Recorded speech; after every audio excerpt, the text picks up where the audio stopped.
Hey, what's up you guys, it's Dorothy and welcome back to my channel. If you're new here, don't forget to give this video a big thumbs up. Comment down below what you want to see in the future, click that subscribe button, and don't forget to turn on my post notifications. That way you guys get notified every single time I upload a video. In today's video, we are going to go into chapter 11 of As Good as Dead by Holly Jackson. So yeah, it's getting interesting. We're just now finding out that Pip has a stalker, so let's get right into this video.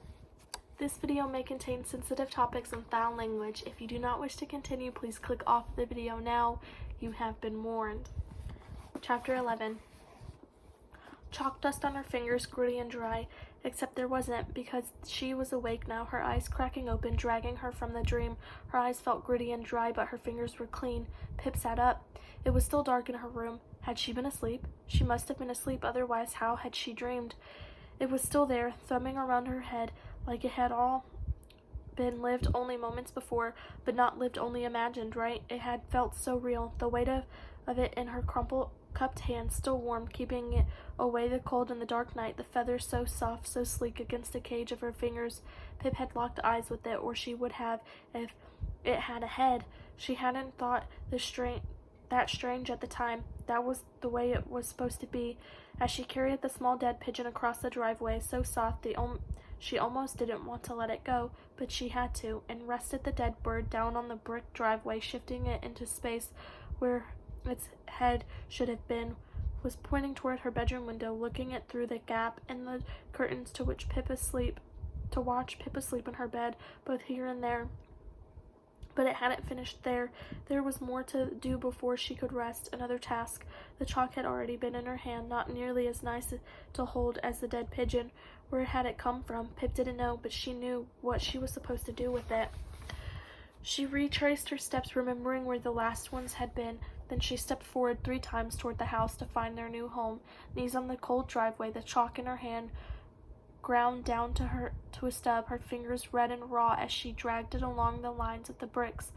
Downward legs, upward body, sideways arms, no head. She carried on until there were 5 stick figures dancing together, slowly making their way to Pip, asleep in her bed, to ask her to join them. Would she join them? She didn't know, but she was finished, and the chalk had dropped from her hands with a tiny clatter, chalk dust on her fingers, gritty and dry, and then Pip had pulled herself out of the dream, studying her fingers to know what was real and what wasn't. Her heart was flustering, wing beat fast, winding up the rest of her. She'd never sleep again now. She checked the time. It was 4:32 a.m. She really should try to sleep. She only climbed into bed 2 hours ago. Time was always cruel to her in these early hours. She wouldn't be able to do it now, not without help. Pip glanced through the darkness at the drawer in her desk. There was no point in finding it. She threw off her comforter, the cold air full of invisible jaws biting at her exposed skin. She rummaged through the drawer, prying up the false bottom, her fingers scrambling below for a small plastic bag. Not many left now. She'd have to text Luke Eaton again soon, ask him for more. Those burner phones lined up and ready. What happened to the one last time then? Pip swallowed the pill and bit her lip. These past months had been filled with one last times and just one more's. They weren't lies. She truly meant them at the time, but she always lost it in the end. It didn't matter. It wouldn't matter soon, because she had everything. Because she had the plan and the new plan, and after that she'd never lose again. Everything would go back to normal, and life had handed her exactly what she needed. Those chalk figures, those dead pigeons, and the person who'd left them there for her. It was a gift, and she should remember that. Prove Hawkins wrong. One last case, and it had landed right on her doorstep. It was her against them at this time. No Andy Bell, no Sal Singh, no Elliot Ward or Becca Bell, no Jamie Reynolds or Charlie Green or Stanley Forbes, and no Jane Doe. The game has changed. Her against them. Save herself to save herself. And that is the end of chapter 11.